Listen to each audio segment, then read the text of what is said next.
Let's make some torn fabric and remnant ends flowers. These are really neat, primitive flowers, and they are super duper awesome to use up any of these nap end of your fabric cutoffs, any of your scrap fabric, and just pieces, and it makes just the niftiest thing. You could use cardboard as your center, or you can use like your wore out rusty mason jar lids. That works good too. What really makes this primitive great as primitive flowers is to use branches as a stick for the stem of it. And then any fabric that you choose. I'm going to use my red, white, and blue for my Americana Patriotic do-it-yourself torn fabric ribboned flowers. And a little bit of polyfill or something to stuff it, maybe a leftover pillow or something of that nature. You're going to need your hot glue gun, and it's easy to make. Now, as you can see, I have a large assortment of all kinds of pieces here. And some of these, I've already snipped them and gone ahead and torn them. And when you pull on that stress on that fabric, it makes it like a ribbon. Thus, we call them primitive ribbon fabric. And they are best used the more scrappy it is. They get this real tightness, almost like you pulled and really stressed that fabric. And you get all these dimensions and colors. In case you don't know how to do that, you want to make sure they're not too skinny. If you get them too narrow, you're going to use a lot more. But not only that, your fabric, when you go to tear it, will just go to nothing. There'll just literally be nothing left. So broader pieces actually work really well. And that right there, I actually cut that at a 1/2 inch space. But by the time you pull it and stress it, and it just gives this natural, torn, wrinkled look. If you don't get any like that, and you have pieces, say, like this, where it's a straight edge, that's fine too. That's the nap of the fabric cut off, and that works well. You can see it's about 1/2 inch. And you can use them wider pieces, like this right here is a real soft, flimsy fabric. This is actually the cut off. You can see the thread in there, the stitches, and if needed to, you could use a seam ripper and open that up just to make it not so heavy, because with this it's rolled and then stitched down for a hem. But those are just some ideas. And this is a different type of fabric. Once again, it is also a hemmed edge. Also blue jeans. This one, the cuff, and you can real easily get a couple pieces out of that. You can use it just like that. These make beautiful primitive flowers. Then here's some Christmas, and once again, these are the cut off the nap. You can see the little holes where it was on the doff when it come off the actual factory machine. And to start off, you just pick one.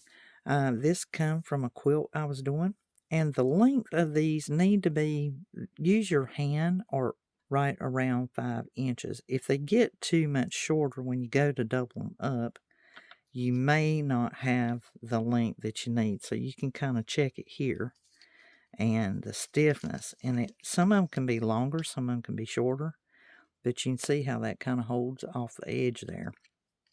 If you get them too long, then you're not going to have really much success whenever you go to make these flowers. So right there, I can get at least 3 pieces off of that one, and then I can use that, and I've got another one right here, and just get you some pieces going, and that just speeds it up. And you can also, if you decide to cut these versus using them elongated like this, and don't get them all the same length. That's the trick. You don't want these all the same length. If you do that, you're not going to have much deviation in your flower, and it might lose its really cuteness because they'll give these different lengths going on. Then here's a little bit of black. This is a Christmas fabric, and that'll make it really interesting because it's got all these little frays coming off the side. And I'll just do that one in half, so one will be short, long, and get you a bunch going.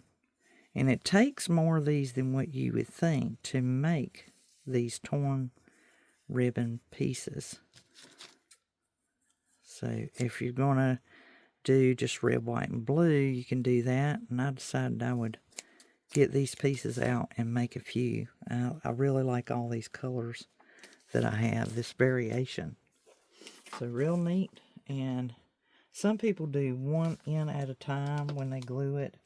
You want to kind of stay within the disc there, and you don't want to like do too much glue, because you're going to be putting more and more on here.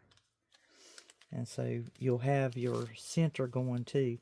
Offset your bends in your flower. You can put them on top of each other, but just folding them in half really might make it too dull. You want it to have a little bit of characteristic, and you just go around and glue them, and just the smallest amount of glue, so you can kind of do it sideways like that, and just keep going around, adding and adding and adding, and get your little flower made.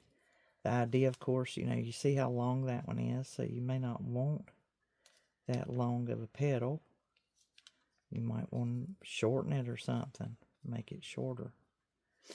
And then, of course, make sure you cut those off. A lot of people will put them close in the center. You can do that too. If you got one that's really, really long and you're trying to build this out.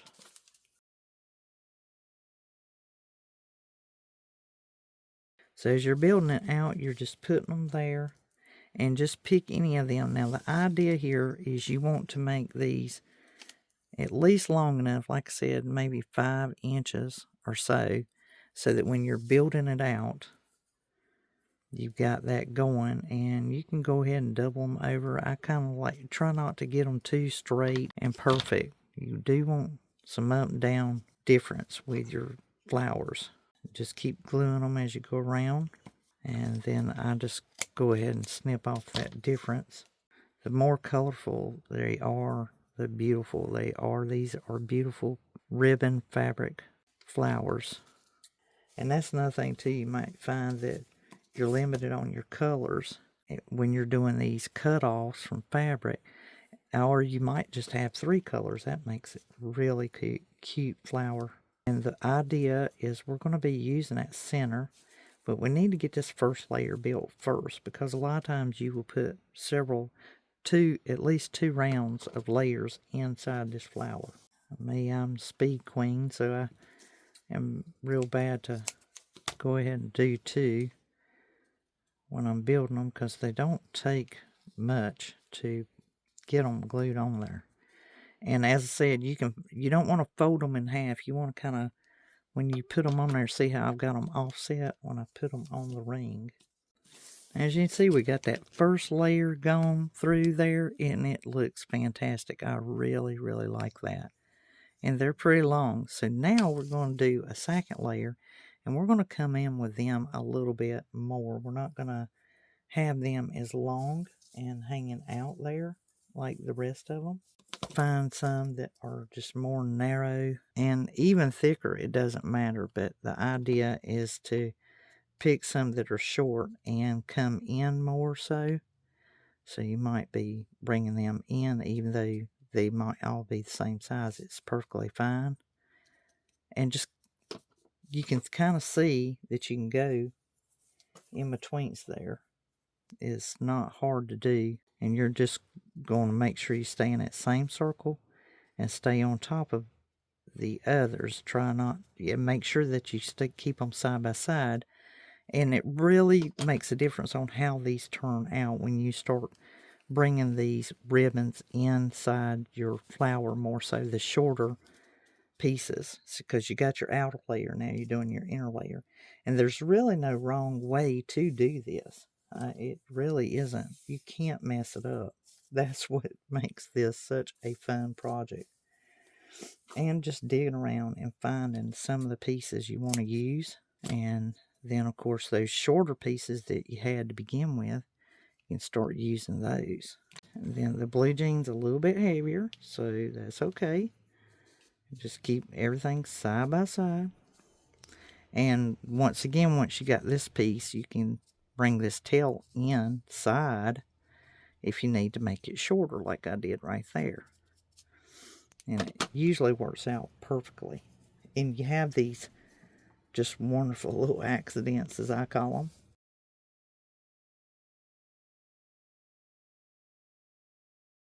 Now when you do these internal ones, you'll notice that you might want to lay those folds on top of each other. It won't hurt anything. It's definitely not going to take away from its beauty, that's for sure. Now on this smaller one, I'm going to take like 5 of these strips of the fabric I'm planning on using for this center, and I'm making them even smaller, and I'm going to make sure that I've got them in that center area, and I'm just going to like put them there. Now this is just something where you can turn up the volume on your primitive flower and just really truly make it complement the other pieces that you're going to be putting on it, if you know in advance. Because you are building these and making them really primitive, you don't want it to look so planned. You really truly want these to be scrappy and beautiful, and just the more scrappy they are, the more beautiful they are. And trust me, you will always love them. No matter, when you look at them, you'll go, oh yeah. And it just always seems to be part of your regular primitive decor. This is just something that just does not ever get old for you or go out of style. And if you needed to, you felt like you needed another one, you can see some of those are wide, some are narrow. You know, you don't want to overthink it. And you can just take and snip you another piece of fabric and just tear it. Takes 2 seconds, and put that there. Again, you're just customizing it, just really truly, if you want to add a little more flair to it. Then see, that's just the inner third layer. Now the next thing we got to do is make our center. So to make this center, we're going to be using a little bit of polyfill, and you will only use like a very small amount. So I've got enough to make 3 or 4. And I already know that the mason jar lid is what I used. We're also going to need like cardboard or piece of fabric back here. And so for this center, I'm just going to take a mason jar lid, and I'm going to draw me a circle so that I can cut this out. And it does not have to be super perfect. And we're going to use a needle and thread and make this round center. Alright, so to make our running stitch, I've got my little sew card. This is so cool because it already has the needle and thread already pre-threaded for you. And the color of this is not going to matter. I might just grab this green right here. Now when I do my running stitch, I'm not going to tie a tail on this. And you're literally just going to go in and out, all the way around, and gather that up. And just, you don't have to be so particular, because the idea is to just go around this circle, and we just need this thread so that we can tie it in a knot and gather it up. And I'm just going to leave that tail loose. This thread is already doubled. Okay, I'm going to take some polyfill and tuck in here to make our center. We're going to put all this detail into it after we get our centers made. I should have knotted my string. Just bear that in mind, knot your string so that you don't have to worry about the tail pulling through or pulling out. I don't think it will, but where I did not put a knot at the end. And there again, you don't want to make this center too tight.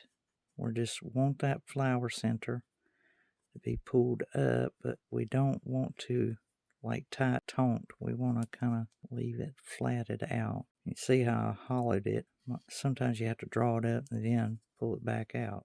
As you can see, that's going to look really cute in the center, but we're not done yet. Okay, Now we have this, we have our little center made, and I pulled out my burlap stash. And this is just pieces that I had cut off of something else, and I am wanting to use it as my center for a little bit of fraying effect around the bloom center itself. And I'm just going to pull this off. I'm going to make sure I clip, because I'm preserving this raggedness right here. I'm wanting that to be on the outer skirts. So let me go right here out, and then that way I can clip that real close, and that can be one for another flower. Once again, if you need to tame your burlap or jute or anything like that, and just use a spritz of water. So this is what I'm going for. I'm going to kind of semi-glue this center just enough to hold it there, and I can glue it more once I get this going the way that I want it to go. That's the whole idea of putting the polyfill. We want the puffiness. Now, to make a deviation between that and that, I'm going to tuck this around, and there's probably enough hot glue there that can kind of anchor it. Now remember, these are primitive flowers, so we don't want them perfect. We just want to put that burlap, and if you heat up, take your tip and heat up the glue where you put down that flower, and then get this burlap tucked in there, and that works out real good. So I'm going to take that on around, small amount right there to get this hooked. And I'm going to just go on around with this burlap strip. Now I'm going to take the antiquing wax, and I've got it on my brush. Kind of knock some of the extra off in my lid. And I can just hit around the edging and give it that darkness, because since it's hitting that fabric, there's no such a thing as rubbing it off. And now just kind of give it some contrast in there. Just a way to deepen the color on that burlap so it doesn't look so new.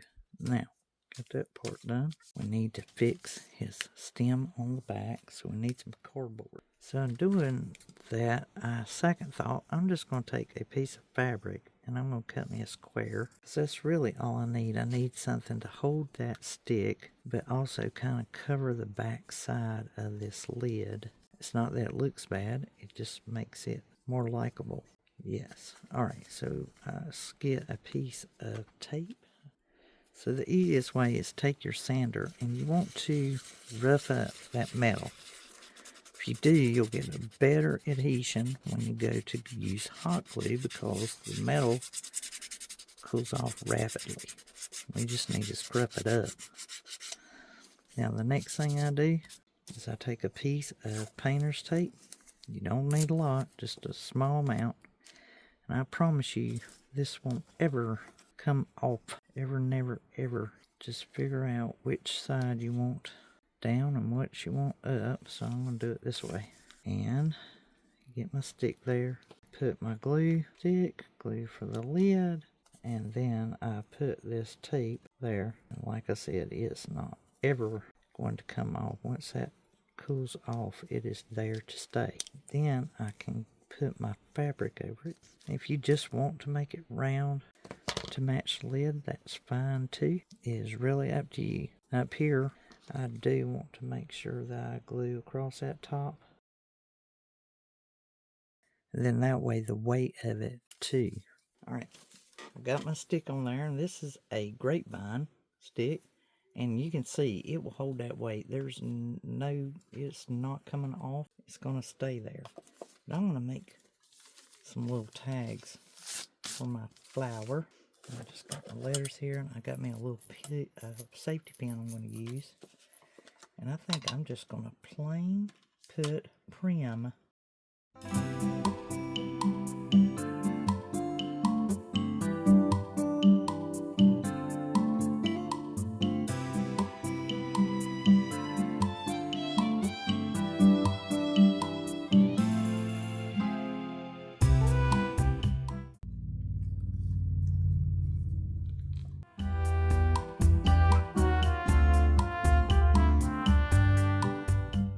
Okay, I'm going to get out my coffee grunge, and you can find the recipe to this in the description box down below.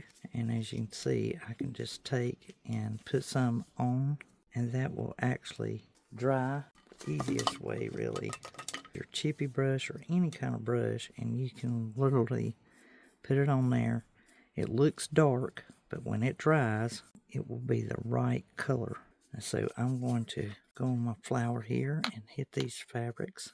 I'm not trying to soak the fabric. I'm just putting some grunge on them. Kind of age it a little bit.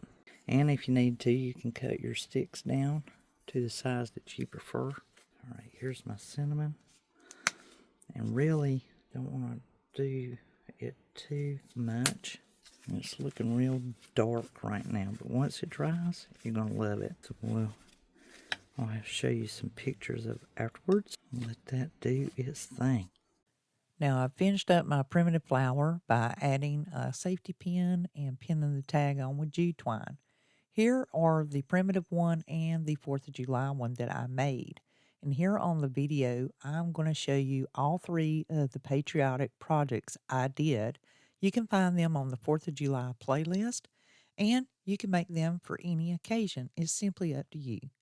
This is Elizabeth. Until the next DIY, well, I'll be crafting y'all. Happy 4th, primitive day, and anything, any occasion flowers.